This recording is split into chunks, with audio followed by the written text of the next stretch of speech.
Two be or not to be, that is the question.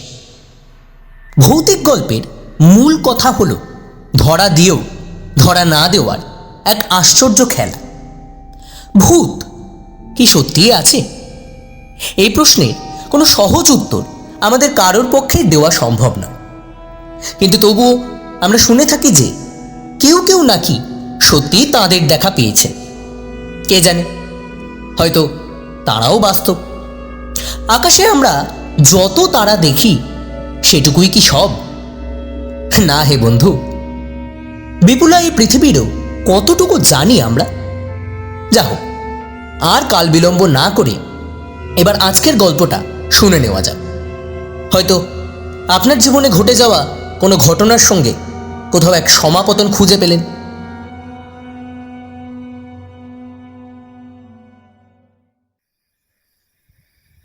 বেশ কয়েক বছর আগেকার কথা। এক শীতের রাতে রাজীব আমাদের বাড়িতে এসে হাজির হলো। খেয়ে দিয়ে তখন শুতে যাচ্ছি, এমন সময় রাজীব এলো। রাজীব আমার পুরনো বন্ধু, ব্যান্ডেলে থাকে। বললাম, কি ব্যাপার, এমন সময় তুই হঠাৎ? রাজীব হেসে বলল, বলছি এখন কি খেতে দিবি তাই বল, দারুণ খিদে পেয়েছে।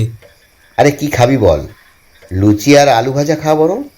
ওরে বাবা, লুচি খেলে আমার অম্বল হয়, তুই ভাতের ব্যবস্থা কর। তাহলে স্টোভে ভাত বসিয়ে দিই, আর ডিমের ঝোল। অত ঝঞ্ঝাটের দরকার কি, ভাতের মধ্যে ডিম দিয়ে দে, সাথে ঘি থাকলে আরও ভালো। গরম ভাতে ঘি মেখে ডিম সেদ্ধ দিয়ে চমৎকার খাওয়া হবে। এই বলে জামা প্যান্ট ছেড়ে লুঙ্গি আর সোয়েটার পরে আমার তক্তপোষের বিছানার লেপ মুড়ি দিয়ে গায়ে এলিয়ে দিল। তারপর বলল, তুই তো দেশ দেশান্তরে ঘুরিস, পাটনায় গেছিস কখনো? না, কেন বলতো? একটা অদ্ভুতুরে চিঠি এসেছে, আমাকে কালই একবার পাটনা যেতে হবে। তুই যাবি ভাই আমার সঙ্গে? আমি তো কখনো বাইরে বেরোইনি, ছেলেবেলায় মা বাবার সঙ্গে একবার দেওঘর গিয়েছিলাম। বললাম, এতে আপত্তি নেই, কিন্তু আজকাল ট্রেনের অবস্থা যা দাঁড়িয়েছে, তাতে বিনা রিজার্ভেশনে ট্রেনে ওঠাই তো মুশকিল। সে ভাবনা তোকে ভাবতে হবে না, আমার ছোট জামাইবাবু রেলের বুকিং ক্লার্ক। পাঞ্জাব মেলের 2টো বার্থের কথা আমি তাকে আগেই বলে রেখেছি। এখন তুই যদি যাস খুব ভালো হয়, না হলে আমাকে একাই যেতে হবে। কেন, কি ব্যাপার, হঠাৎ পাটনায় যাবি কেন? কি এমন চিঠি এলো তোর? এই দেখ। এটুকু বলে উঠে গিয়ে হ্যাঙ্গারে ঝোলানো জামার পকেট থেকে একটা চিঠি এনে আমাকে দেখালো। অন ইন্ডিয়া গভর্নমেন্ট সার্ভিস ছাপ দেওয়া একটা খাম। আমি সেটা হাতে নিয়ে তার ভেতর থেকে চিঠিটা বের করে পড়লাম। তারপর বেশ খুশির সঙ্গেই বললাম, এই তো রেডিও অফিস থেকে এসেছে। তুই রেডিওতে ভজন গাইবি বলে আবেদন করেছিলি, তাই ওরা তোকে ভয়েস টেস্টের জন্য ডেকেছে। কাল বাদে পরশুই তোর টেস্ট। তার মানে কাল রাত্রে পাঞ্জাব মেলে যেতে পারলে পরশু ভোরে নামা, তারপর দুপুর 2টোয় পরীক্ষা দিয়ে সন্ধ্যের সময় ট্রেনে চাপলে সকাল হলে হাওড়া। মাত্র 2-3 দিনের মামলা। হ্যাঁ, মামলাটা 2-3 দিনের, কিন্তু ব্যাপারটা হচ্ছে এই যে আমি কলকাতা সেন্টার থাকতে পাটনায় ভয়েস টেস্ট দিতে যাব কেন? আর তার চেয়েও বড় কথা, রেডিওয় গান গাইবার জন্য আমি তো কোনো সময় কোনো আবেদন করিনি। তবে তো কথাই নেই, চিঠিটা ছিঁড়ে কুচিয়ে ফেলে দিয়ে 2 দিন এখানে বিশ্রাম নিয়ে গল্পের বই পড়, সিনেমা দেখ। তাই করতাম, কিন্তু এইবার দেখ, এই চিঠিটা পড়। বলে আরেকটা চিঠি আমার হাতে দিয়ে রাজীব আমার মুখের দিকে তাকিয়ে চুপচাপ বসে রইল। সেই চিঠিটা এইরকম। ভাই রাজীব, আমি অভিজিৎ, তোকেই চিঠি লিখছি। তোর হয়তো আমার কথা মনে নেই, কিন্তু আমি তোকে ভুলিনি এখনো। স্কুলে লাস্ট বেঞ্চে বসে তুই গুন গুন করে গান গাইতিস, আর আমি মুগ্ধ হয়ে শুনতাম। একদিন এই গান গাওয়া নিয়ে চঞ্চল বাবু স্যার তোকে কি মারটাই মেরেছিলেন, মনে আছে তো? যাই হোক, আমি এখন দরিয়াপুরে একটা পুরনো বাড়ি কিনেছি। এলাকাটা মুসলমান প্রধান, তবে সেটা কোনো ব্যাপার নয়। তোর জন্য কলমে আমি এখানকার রেডিও সেন্টারে একটা আবেদনপত্র পেশ করেছি। তুই আয়, আমার জানাশোনা লোক আছে, তোর হয়ে যাবে। এখানে 2-4টে কল পাওয়ার পর কলকাতা সেন্টারে তোর একটা ট্রান্সফারের ব্যবস্থা আমি করে দেব। শুনলুম এখনো বিয়ে করিসনি তুই, গর্দভ কোথাকার। যদি পারিস তো জহরটাকেও সঙ্গে আনিস, ওটাও তো তোরই মতো, টো টো করে চারিদিকে শুধু ঘুরে বেড়ায়। চিঠিটা পড়ে আমি যার পর নয় অবাক হয়ে গেলাম। বললাম, কি আশ্চর্য, এ তো আমারও নাম লিখেছে। কিন্তু আমি তো এক স্কুলে পড়তাম না, তবে এক কোচিংয়ে পড়েছি। অভিজিৎ কে? ও নামে কাউকে কখনো চিনতাম বলেও তো মনে পড়ছে না। আমারও কিছু মনে পড়ছে না কে অভিজিৎ, অথচ চিঠিটা এমনভাবে লেখা যেন সে আমাদের দুজনেরই অত্যন্ত পরিচিত। কেউ আমাদের ব্ল্যাকমেল করছে না তো? তাতে লাভ। আর তাছাড়া আমরা তো সেখানে কোনো টাকার থলি নিয়ে যাচ্ছি না যে আমাদের ব্ল্যাকমেল করবে। আর তাছাড়া আমাদের ব্ল্যাকমেল করে কি করবে? আমি বলি কি, সারা শব্দ না করে চেপে যা ব্যাপারটা। দেখ ভাই, গান আমি অনেক দিন ছেড়ে দিয়েছি, কাজেই গান গাইতে পারবো না। টানপুরা কিছুই আর নেই। তবুও বিশ্বাস কর, এই আমন্ত্রণে আমার রক্তে দোলা লেগেছে। দেখি না একবার পরীক্ষাটা দিয়ে, যদি উতরে যাই। অবশ্যই অভিজিতের ব্যাপারটাও খুবই রহস্যময়। তবু ওর সঙ্গে একবার দেখা করি, হয়তো কখনো না কখনো পরিচয় ছিল। কিন্তু আশ্চর্য এই যে ও আমার ঠিকানা জানলো কি করে? ব্যান্ডেলে আমরা নতুন গেছি বাড়ি তৈরি করে, এ তো সবে। এ ঠিকানা তো ওর জানবার কথা নয়। আমি তবুও বলছি, ও আশা ছাড়, বরং কোথাও বেড়াতে যেতে চাস তো চল, ঘুরে আসি 2-4 দিন। তাহলে আর কি, আমাকে একাই যেতে হচ্ছে। আহা, তুই ভুল বুঝছিস আমাকে। আমি কি সেই কথাই বলছি? শুধু তাই নয়, তুই ভেবে দেখ, রেডিও একটা সরকারি সংস্থা। অ্যাপ্লিকেশনে তোর নিজের সই নেই, অন্যে তোর হয়ে সই করেছে। অথচ তুই ওই জাল আবেদনপত্রের ডাকে পরীক্ষা দিতে যাবি। এটা কি একটা 2 নম্বরই ব্যাপার হয়ে যাবে না?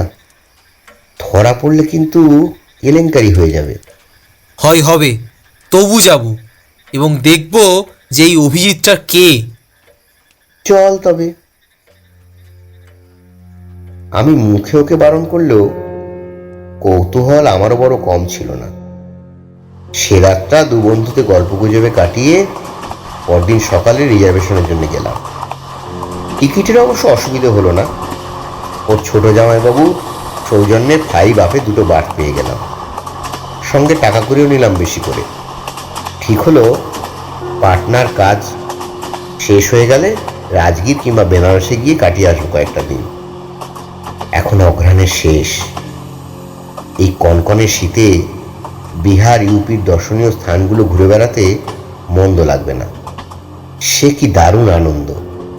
পরদিন রাতের গাড়িতে পাটনা কোচের 3 টায়ারে শুয়ে হোটেলের কষা মাংস আর তন্দুরি রুটি খেতে খেতে মনে হলো যেন বদ্ধ খাঁচা থেকে মুক্ত হওয়া পাখির মতো ডানা মেলে উঠছি।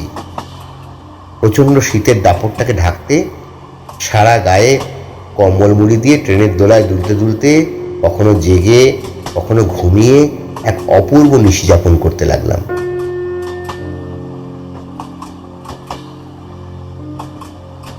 শেষ রাত্রে ট্রেন পাটনা জংশনে এলো। আমরা কনকনে শীতের মধ্যে ট্রেন থেকে নেমে প্ল্যাটফর্মের ওভারব্রিজ পার হয়ে ওপারে গেলাম। তারপর গেটের টিকিট জমা দিয়ে 2য় শ্রেণীর ওয়েটিং রুমে গিয়ে দাঁড়ালাম। চারিদিকে লোকজন, কোথাও পা রাখার জায়গা নেই। এই দারুণ শীতে কাঁথা কম্বল মুড়ি দিয়ে মেঝেতেই শুয়ে আছে সব। আমরা অযথা এদিক সেদিক পায়চারি করতে লাগলাম। বসবার জায়গা না পেয়ে স্টেশনের বাইরে এসে স্টেশনের কাছে একটা চায়ের দোকানে চায়ের অর্ডার দিলাম। বাইরে তারা ঝলমলে শেষ রাতের আকাশ, আলোকমালায় সজ্জিত পাটনা শহর। সত্যি বলতে কি, সেই প্রচণ্ড শীতে কাঁপতে কাঁপতে এই নতুন পরিবেশে এইরকম একটি মুহূর্তে গাঢ় দুধের তৈরি গরম চা ভাড়ে করে খেতে যে কি আরাম পেয়েছিলাম তা বলে বোঝাতে পারবো না। আমরা যখন চা খাচ্ছি তখন হর্ন বাজিয়ে একটা সাইকেল রিক্সা এসে আমাদের সামনে দাঁড়ালো। आइए बाबू, राजेंद्र नगर जाइएगा। আমরা বললাম রাজেন্দ্রনগর নয়, দরিয়াপুর। चलिए बाबू। চা খাওয়া শেষ করে দাম মিটিয়ে বললাম যাবো, কিন্তু এত অন্ধকারে নয়, ভোরবেলা যাব। এখন গেলে কি হবে? সামান্য 2 টাকার লোভে আপনাদের অন্য কোথাও নিয়ে গিয়ে কি খুন করিয়ে ফেলবো? না না, তা বলছি না, মানে নতুন আসছি তো, এখন গেলে ঠিকানা খুঁজে বাড়ি চিনতে অসুবিধা হবে। কিছু অসুবিধা হবে না আপনাদের। অভিজিৎ বাবুর কাছে যারা আসেন তাদের কোনো অসুবিধা আমি করে না। আমরা দুজনেই চমকে উঠলাম। বললাম তুমি কি করে জানলে আমরা অভিজিৎ বাবুর বাড়ি যাচ্ছি? উনি আমাকে বলে রেখেছিলেন দুজন বাঙালি ছোকরা আমার বাড়িতে আসবে, তাদের কোনো অসুবিধা যাতে না হয় সেইভাবে এখানে নিয়ে আসতে। কিন্তু আমরা যে এই গাড়িতেই আসবো, তোমার অভিজিৎ বাবু তা জানলেন কি করে? অভিজিৎ বাবুর কাছে যারা আসেন তারা আমার গাড়িতেই আসেন বাবু।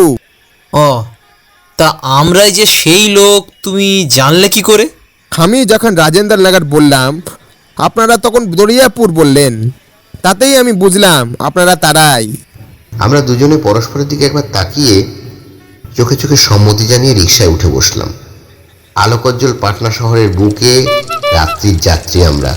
প্রচণ্ড শীতে কাঁপতে কাঁপতে রিকশায় চলেছি। রিকশা সমানে ভেপু বাজিয়ে দ্রুতগতিতে এ পথ সে পথ করে দরিয়াপুরে দিয়ে এগিয়ে চলল। এইভাবে অনেকটা পথ যাওয়ার পর বড় রাস্তা ছেড়ে বস্তি অঞ্চলের গলিতে ঢুকলো রিকশা। এতক্ষণ তবু পথঘাটে দু একজন মানুষ বা কোনো না কোনো যানবাহন নজরে পড়ছিল। দোকানপাট বন্ধ থাকলেও রোড লাইটে পথঘাট উজ্জ্বল ছিল। এখন এই গলির নরকে শুধুই অন্ধকার আর অন্ধকার। এ গলি সে গলি করে কোথায় যে নিয়ে চলল সে তা কে জানে। তারপর একটা বাড়ির সামনে এসে অনবরত ভেবু বাজাতে লাগলো। আমরা বললাম এই বাড়ি নাকি? হ্যাঁ, ই বাড়ি আছে, ইয়ে মকান অভিজিৎ বাবু কা আছে। আমরা তখন দরজায় কড়া নেড়ে ডাকতে লাগলাম, অভিজিৎ, অভিজিৎ। দু একবার ডাকার পরই ভেতর থেকে সাড়া পাওয়া গেল। আরে আসছি, 1 মিনিট দাঁড়া। আমরা দরজা খোলার অপেক্ষায় দাঁড়িয়ে রইলাম। এমন সময় হঠাৎ খেয়াল হলো, আরে রিক্সাটা তো নেই। তাই তো, গেল কোথায়? ভাড়াও তো দেওয়া হয়নি। চেয়ে দেখলাম রিক্সাটা গলির বাঁকে হারিয়ে যাচ্ছে। এমন সময় দরজা খুলে গেল। কেউ একজন হাসি মুখে বলল, আরে আয় আয়, ভেতরে আয়। আমরা অভিজিৎকে চিনতে পারলাম না।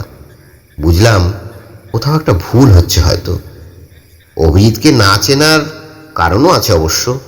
ওর সারা গায়ে কম্বল মুড়ি দেওয়া ছিল, মাথায় ছিল মাংকি ক্যাপ, শুধু ওর চোখ দুটি বোঝা যাচ্ছিল।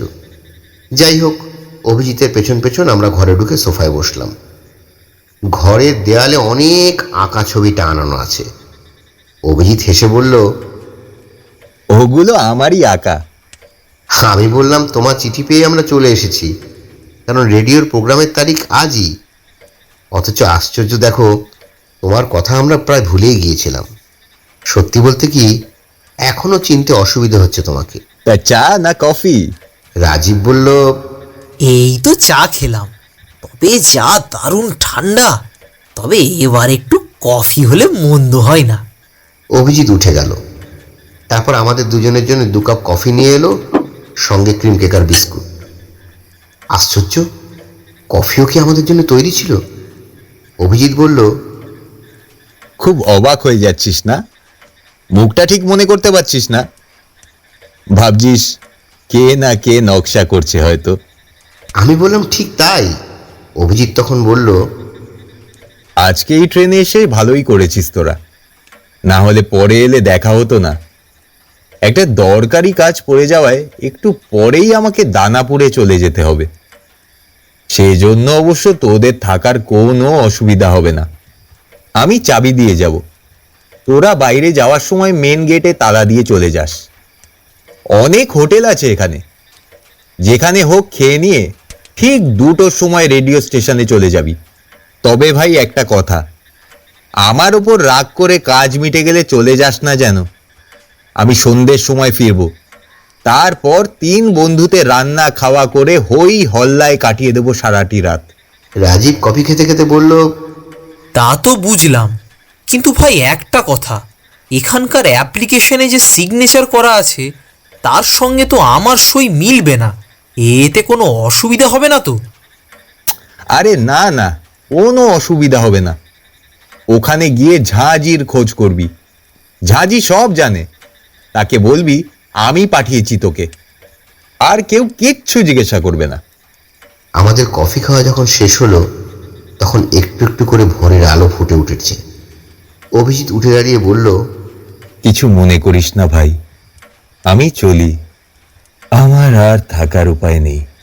আমি ওদিক দিয়ে দরজায় শেকল এঁটে চলে যাচ্ছি, তোরা বাইরের দরজায় তালা দিয়ে যাস। এই নে তালা আর চাবি। আমরা হাত পেতে তালা চাবি নিলাম। একটা দিন একটু মানিয়ে নে, নিতান্ত নিরুপায় হয়ে আমায় চলে যেতে হচ্ছে। একথা বলে ভেতরে ঘরে ঢুকে দরজা বন্ধ করে দিল অভিজিৎ। আমরা দুজনে চুপচাপ বসে রইলাম কিছুক্ষণ। তারপর বাইরে বেরিয়ে দেখলাম জল, কল, খাটা পায়খানা সব কিছুরই ব্যবস্থা আছে।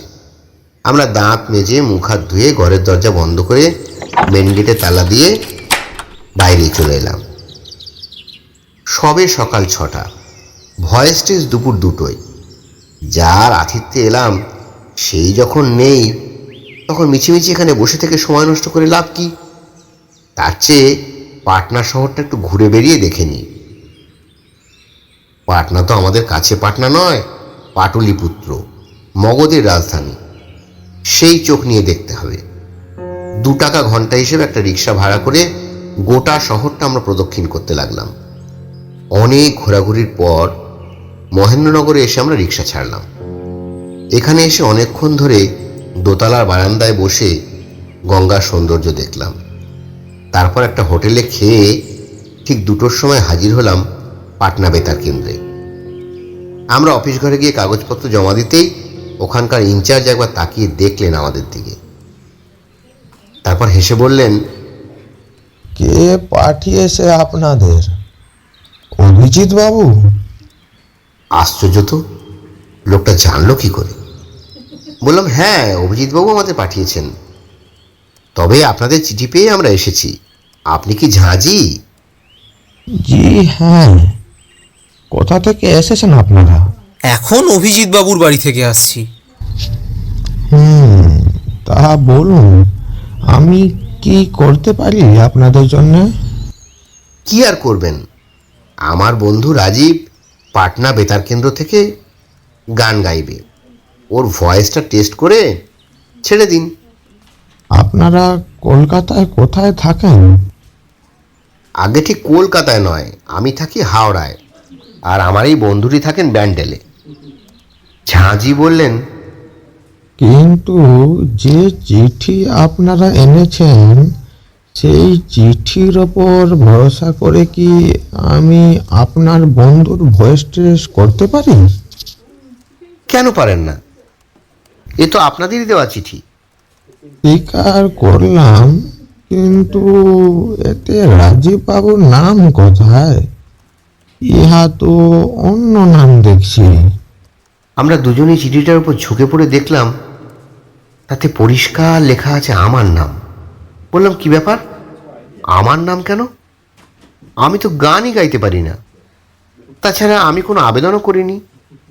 সে যেই করুক, এই চিঠি যখন হাতে পেয়েছিলাম তখন কিন্তু রাজীবের নামে লেখা ছিল এতে। তাহলে কি বলতে চান আমি কোনো কারসাজি করেছি এতে? না না না, সে কি কথা। বললাম, আচ্ছা খামটা একবার দেখি। ঝাঁঝি আমাদের খাম দিলে তাতেও আমার নাম এবং বাড়ির ঠিকানা দেখে অবাক হয়ে গেলাম। কি আশ্চর্য, এই ঠিকানায় চিঠি এলে সেই চিঠি তো আমি পেতাম, ব্যান্ডেলে বসে রাজীব পাবে কেন? এই শীতেও আমাদের কপালে ঘাম দেখা দিল।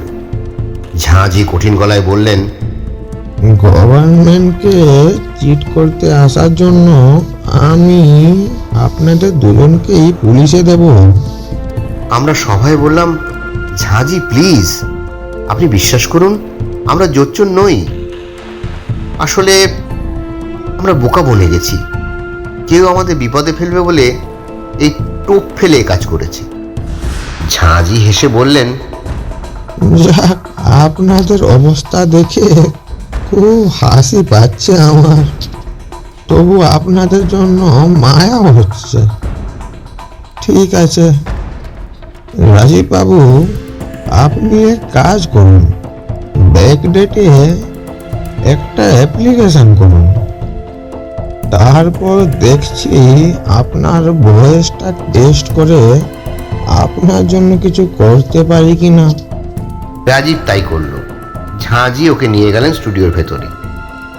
তারপর প্রায় আধ ঘন্টাটাক বাদে যখন ফিরে এলেন, তখন রাজীবের মুখ বেশ প্রসন্ন। ঝাঁজি বললেন, আপনার অ্যাপ্লিকেশন ফর্মে আপনি অভিজিৎ বাবুর ঠিকানাটাই দিয়েছেন তো?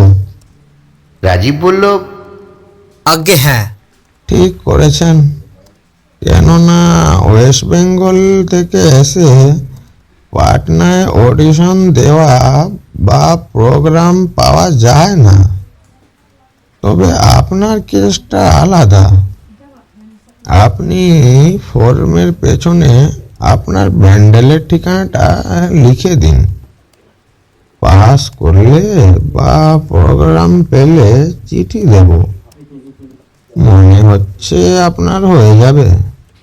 আপনার জন্য আমি আপ্রাণ চেষ্টা করব। তবু আমি তো ফাইনাল অথরিটি নই।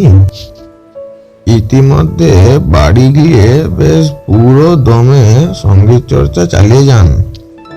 যদি পাস করে যান তাহলে খুব শীঘ্রই গাইতে আসতে হবে। আমরা বললাম, প্রোগ্রাম পেলে কতদিন বাদে পাওয়া যাবে? তা মাস তিনেকের মধ্যে। আমরা নমস্কার জানিয়ে উঠতে ঝাঁজি বললেন, কোথায় যাবেন এখন? এখন আর যাব কোথায়, অভিজিতের ওখানেই যাব। ঝাঁজি বললেন, আপনারা দেখছি রীতিমতো সম্মোহিত হয়েছেন। আচ্ছা, আপনাদের কি একবারের জন্য মনে হলো না যে এই নামে আপনাদের কোনো বন্ধু নেই? অমাবস্যার মতো অন্ধকার হয়ে গেল আমাদের মুখ। ঝাঁজি কথা জানলেন কি করে? সত্যিই তো, এই নামে তো আমাদের কোনো বন্ধুই নেই। আমরা কাঁপা কাঁপা গলায় বললাম, কি ব্যাপার বলুন তো? তার আগে বলুন, আপনারা এসেছেন কখন, কোন গাড়িতে? পাঞ্জাব মেলে ভোরবেলায়। ওর বাড়িতে গিয়েছিলেন? আগে হ্যাঁ। ও বরাত জোর যে ভোরবেলা গেছেন, না হলে রাত্রে গিয়ে ওর সাথে সারা রাত থাকলে পাগল হয়ে যেতেন। সে কি কি বলছেন আপনি? আরে মশাই, অভিজিৎ বলে কেউ ওখানে থাকে না, তবে এক সময় থাকতো। আমার বিশেষ বন্ধু লোক ছিল। আজ থেকে প্রায় 7-8 বছর আগে ওই বাড়িটা কেনার পরই ও এক বিশেষ সম্প্রদায়ের লোকের হাতে খুন হয়। আসলে যে বাড়িটা ও কিনেছিল এটা ছিল মুসলমানদের বাড়ি। ভালো করে কাগজপত্র খতিয়ে না দেখে কেনার ফলে অন্য এক শরিক এসে ওকে খুন করে। তারপর থেকে প্রায় দেখা যায় 6 মাস অন্তর অন্তর বিভিন্ন অঞ্চল থেকে বেছে বেছে বাঙালি ছেলে মেয়েদের এভাবে উড়ো চিঠি পাঠিয়ে এখানে ডেকে আনছে, এবং ওর অলৌকিকত্বর নিদর্শন হিসেবে প্রতিবারই দেখা যাচ্ছে পরীক্ষার্থী তার কাগজ জমা দেওয়ার পর কাগজে হয় অন্য নাম ঠিকানা ফুটে উঠছে, নয়তো কাগজ একদমই সাদা হয়ে যাচ্ছে। এ নিয়ে আমরা বিরক্ত হয়ে গেছি ভাই। এমনিতে অভিজিৎ খুবই ভালো ছেলে ছিল, গান বাজনা করতো, ছবি আঁকতো। তা যাক, আপনারা যেন ভুলেও ও বাড়িতে রাত কাটাতে যাবেন না। সোজা স্টেশনে গিয়ে ঘরের ছেলে ঘরে ফিরে যান। আমরা ভয়ে কেঁপে উঠে আর কাল বিলম্ব না করে স্টেশনে চলে এলাম এবং বেশি টাকা দিয়ে 6 টাউনের পাটনা কোচে 2টো স্লিপার বাথ রিজার্ভ করে সে রাত্রি পালিয়ে এলাম। ঝাঁঝি অবশ্য কথা রেখেছিলেন, কিছুদিন পরই ভদ্রতা করে সরকারিভাবে চিঠি দিয়ে রাজীবকে পাটনা বেতার কেন্দ্র থেকে ভয়েস টেস্টে উত্তীর্ণ হতে না পারার কথাটা জানিয়ে দিয়েছিলেন। যা হোক, সেসব পুরনো কালের কথা। আজকাল কেউ আর তেমন একটা চিঠি লেখেন না, কিন্তু তবুও তো কেউ কেউ লেখেন এই স্প্যাম ইমেলের যুগেও। তাই বলছি যে পোস্টে আসা কোনো চিঠিতে যেন এমন বিশ্বাস করে ফেলবেন না, নইলে কে বলতে পারে আমরা ফিরে আসতে পারলেও আপনি হয়তো না। অনর্থক ভয় দেখানো আমার উদ্দেশ্য নয়, শুধু বলবো সতর্ক থাকুন, কারণ চারপাশেই হয়তো তারা আছেন।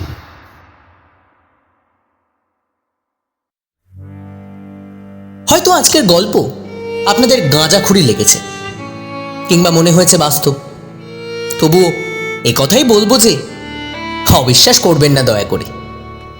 কাল যা ঘটেনি আজও কি তা ঘটেনি?